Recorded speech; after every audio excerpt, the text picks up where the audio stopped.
Hello friends, Mary com గురించి నేను మీకు స్పెషల్గా చెప్పాల్సిన అవసరం లేదు. 6 times world champion, 5 times Asian champion, 2014లో ఏషియన్ గేమ్స్ గోల్డ్ మెడలిస్ట్, అలాగే 2018లో కామన్వెల్త్ గోల్డ్ మెడలిస్ట్, దాంతోపాటుగా 2012లో ఒలింపిక్స్లో బ్రాంజ్ మెడల్. మేరీ కామ్ తన బాక్సింగ్ కెరీర్తో ఇండియాకి ఎంతో మంచి పేరు తెచ్చింది. సో మేరీ కామ్ పేరు వెనకనే ఇండియన్స్కి ఒక ప్రౌడ్ ఫీలింగ్ అనేది ఉండేది. కానీ ఆ ప్రౌడ్ ఫీలింగ్ ఒకే ఒక మాటతో పూర్తిగా పోయింది. అప్పటిదాకా మేరీ కామ్ అంటే గౌరవం ఉన్న ప్రతి ఒక్కరు కూడా ఆమెను విమర్శించడం మొదలుపెట్టారు. ఇంతకీ ఆమె ఏం మాట్లాడిందో ఒకసారి విందాం. कहा सक्सेसफुल करियर, कुछ भी सक्सेसफुल करियर है ही नहीं. गली गली में फुटबॉल खेलते हैं, आप लोग भी खेलते हैं ना, खेला. आप सुनील छेत्री बन गया और बाईचुंग भूटिया बन गया. ये कौन होता है? ये लड़का लड़की का कमाई खा के बैठ सकता है ये इंसान. ఇక్కడ మేరీ కామ్ ఏమంటుందంటే, ఏ పని చేయకుండా భార్య సంపాదనతో బ్రతికే మగాడు అసలు మగాడేనా, అసలు ఇలాగ ఎవరైనా ఉంటారా అని చెప్పి క్వశ్చన్ చేసింది. అదే కాకుండా అక్కడున్న యాంకర్, మీ హస్బెండ్ మీ కెరీర్ కోసం తన ఫుట్బాల్ కెరీర్ని పక్కన పెట్టేసి మీకు సపోర్ట్ చేశారు కదా, దీని గురించి ఏమంటారంటే ఆమె ఏమనింది తెలుసా? అతనికి ఎక్కడుంది ఫుట్బాల్ కెరీర్, గల్లీలో ఆడుకునే వాళ్ళు ప్రతి ఒక్కరు సునీల్ ఛేత్రి అయిపోతారని చెప్పి వ్యంగ్యంగా తన హస్బెండ్ మీద కామెంట్స్ చేసింది. ఎప్పుడైతే మేరీ కామ్ ఇలాంటి కామెంట్స్ చేసిందో అప్పటి నుంచి నెటిజన్లు ఆమె మీద విరుచుకుపడటం మొదలుపెట్టారు. ఇదే మాటని 20 సంవత్సరాల క్రితం ఎందుకు అనలేకపోయావు, అప్పుడేమో నీ హస్బెండ్ నీకు సపోర్ట్ అని చెప్పన్నావు, మరి ఇప్పుడేంటి ఇలా మాట మారుస్తున్నావు అని చెప్పేసి ప్రతి ఒక్కరు క్వశ్చన్ చేస్తున్నారు. నిజమే, మీరు మేరీ కామ్ పాత ఇంటర్వ్యూస్ కనుక చూసినట్లయితే మీకు క్లియర్గా అర్థమవుతుంది. ఒకసారి ఈ క్లిప్ వినండి. Of course, my husband is always supporting me. I think it's a real champion is my husband. ఆ టైంలో మేరీ కామ్ తన మ్యారేజ్ తర్వాత తన హస్బెండే తనకి పిల్లర్ లాగా స్ట్రెంత్ లాగా ఉన్నాడని, తనకి చాలా గొప్ప సపోర్ట్ చేశాడని, అలాగే తను ఫ్యామిలీ మొత్తాన్ని టేక్ కేర్ చేసేవాడని, దీంతో పాటుగా తన కెరీర్ని పక్కన పెట్టేసి తన కోసమే సపోర్టుగా నిలబడ్డాడు, నా విజయాలకి ఖచ్చితంగా నా హస్బెండ్కి క్రెడిట్ ఇచ్చి తీరాలని చెప్పి ఆ రోజుల్లో మేరీ కామ్ చెప్పడం జరిగింది. కానీ ఇప్పుడు మాత్రం పని చేయకుండా భార్య సొమ్ము తింటూ బ్రతికే భర్త అసలు భర్తేనన్నట్టు క్వశ్చన్ చేస్తూ వచ్చింది. ఎప్పుడైతే ఈ వీడియో ఇంటర్నెట్లో బాగా వైరల్ అయిపోయిందో వెంటనే మేరీ కామ్ హస్బెండ్ కూడా ఒక వీడియోని పోస్ట్ చేశాడు. యాక్చువల్గా మేరీ కామ్ హస్బెండ్ ఇంతవరకు ఆమె మీద ఎలాంటి ఎలిగేషన్స్ చేసిందే లేదు. కానీ ఎప్పుడైతే ఈ వీడియో వైరల్ అయిందో ఒక్కసారిగా తను ఆమె పైన ఒక పెద్ద ఎలిగేషన్ వేశాడు. అదేంటంటే తనకి ఒక జూనియర్ బాక్సర్తో అఫైర్ ఉందని చెప్పి. ఎస్, 2013లో మేరీ కామ్ ఒక జూనియర్ బాక్సర్తో అఫైర్ పెట్టుకుందంట. కానీ తర్వాత వాళ్ళిద్దరూ మాట్లాడుకొని ఎలాగోలాగా ఆ విషయాన్ని సార్ట్అవుట్ చేసుకుని మళ్ళీ వాళ్ళ కాపురాన్ని కొనసాగించారంట. కానీ 2017 నుంచి ఆమె ఇంకొకరితో రిలేషన్లో ఉందని కూడా మేరీ కామ్ హస్బెండ్ ఆ వీడియోలో చెప్పడం జరిగింది. అలాగే తను ఉంటున్న రూమ్ చూపించి, నా బ్రతుకేదో నేను బ్రతుకుతున్నాను, నీ కోసం నా కెరియర్ని నేను సాక్రిఫైస్ చేశాను, పిల్లల్ని చూసుకున్నాను, ఫ్యామిలీ కోసం ఏది చేయాలో అదంతా నేను చేశాను, అన్నిటికంటే ముఖ్యంగా నీకు అన్ని విధాలుగా నేను సపోర్టివ్గా ఉన్నాను, కానీ ఇప్పుడు ఈ ఏజ్కి వచ్చిన తర్వాత నేను ఫుట్బాల్ ఎలా ఆడగలనని చెప్పి తన వీడియోలో క్వశ్చన్ చేయడం జరిగింది. యాక్చువల్గా వీళ్ళు ఎందుకు విడిపోయారో విషయాన్ని తెలుసుకునే ముందు వీళ్ళిద్దరూ ఎలా కలుసుకున్నారో ఒకసారి చూద్దాం. ఇయర్ 2000లో మేరీ కామ్ ఇంకా అతని హస్బెండ్ ఓన్లేర్ ఒకే ట్రైన్లో ట్రావెల్ చేస్తూ ఉన్నారు. ఆ టైంలో మేరీ కామ్ బ్యాగ్ని ఎవరో దొంగతనం చేశారు. ఆ బ్యాగ్లో మేరీ కామ్ సర్టిఫికేట్స్, అలాగే ఆమెకు సంబంధించిన వ్యాలెట్ అన్నీ కూడా దాంట్లో ఉండిపోయినాయి. ఈ టైంలోనే ఓన్లేర్ ఆమెకి హెల్ప్ చేశాడు. యాక్చువల్గా ఆ టైంలో ఓన్లేర్ ఢిల్లీ యూనివర్సిటీలో చదువుకుంటూ ఉండేవాడు. అలాగే తను నార్త్ ఈస్ట్ స్టూడెంట్ ఆర్గనైజేషన్కి ప్రెసిడెంట్ కూడా.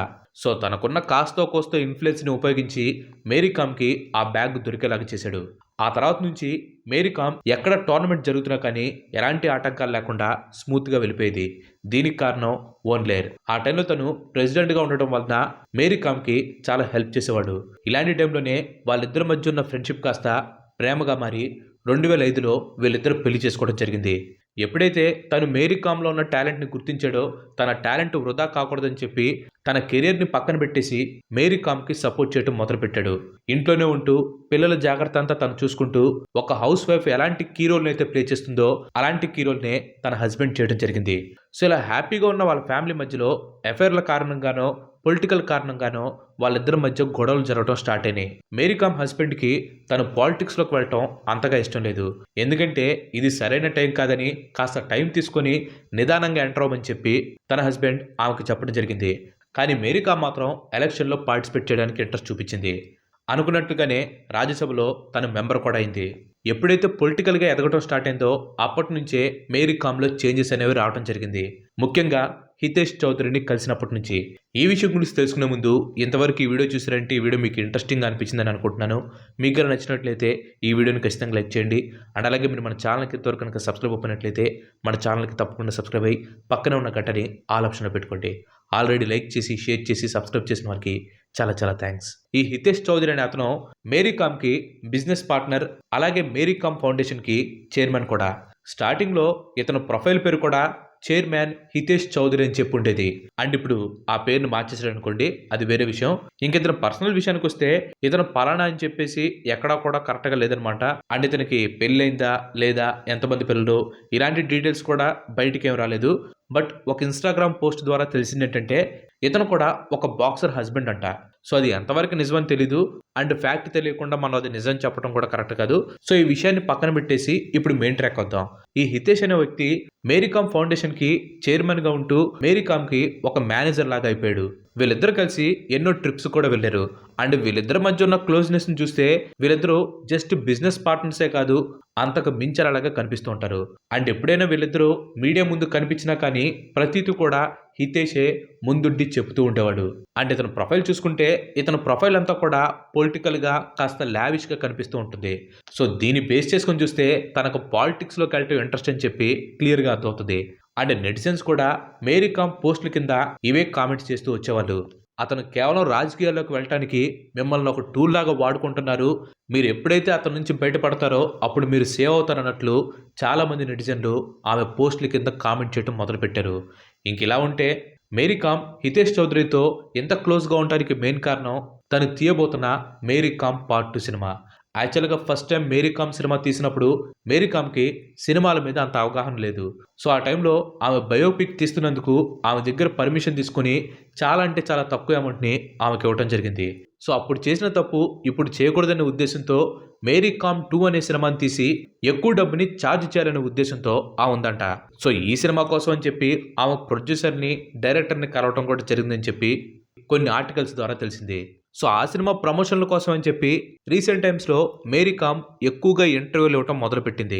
అలా ఇంటర్వ్యూలు ఇచ్చే క్రమంలోనే ఆమెకు ఇంటర్వ్యూ ఇవ్వటం జరిగింది. ఈ ఇంటర్వ్యూలో తన భర్తని చులకనగా మాట్లాడుతూ తన కెరీర్ అసలు కెరీరే కాదు, అలాంటి కెరీర్ని హోల్డ్లో పెడితే ఎంత పెట్టకపోతే ఎంత అన్నట్లు తన కెరీర్ని కించపరుస్తూ మాట్లాడటం జరిగింది. సో ఇలాగ తనని డీగ్రేడ్ చేసి మాట్లాడడంతో మేరీ కామ్ హస్బెండ్ మేరీ కామ్ గుట్టంతా రట్టు చేశాడు.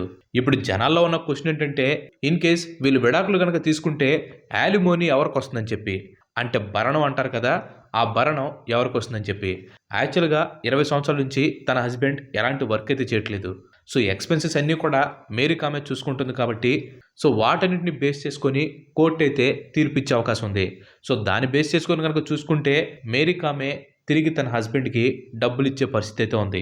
ఇక్కడ నా క్వశ్చన్ ఏంటంటే పెళ్ళైన తర్వాత మోస్ట్లీ హస్బెండ్ ఎర్న్ చేస్తాడు అండ్ వైఫ్ ఇంటి పనులన్నీ కూడా చూసుకుంటూ ఉంటుంది. సో ఫ్యామిలీని జాగ్రత్తగా చూసుకోవడంలో హస్బెండ్ కంటే వైఫే ఎక్కువ పాత్రను పోషిస్తుంది. సో అలాంటి వైఫ్ని 43 సంవత్సరాలు వచ్చిన తర్వాత నువ్వు ఏ పని చేయట్లేదు, నేనే పని చేస్తున్నాను, నేను తీసుకొచ్చే డబ్బులతోనే నువ్వు తింటున్నావు, ఖాళీగా ఉండే బదులు ఏదో ఒక పని చేసుకోవచ్చు కదా అని చెప్పంటే మీరు దానికి ఏం ఆన్సర్ చేస్తారు? సేమ్ మేరీ కామ్ స్టోరీ కూడా అదే, కాకపోతే ఇక్కడ రోల్స్ అటు ఇటు చేంజ్ అని అంతే. పైపెచ్చు ఇక్కడ వేరే వాళ్ళతో అఫైర్ కూడా ఉన్నట్లు ఆరోపణలు కూడా ఉన్నాయి.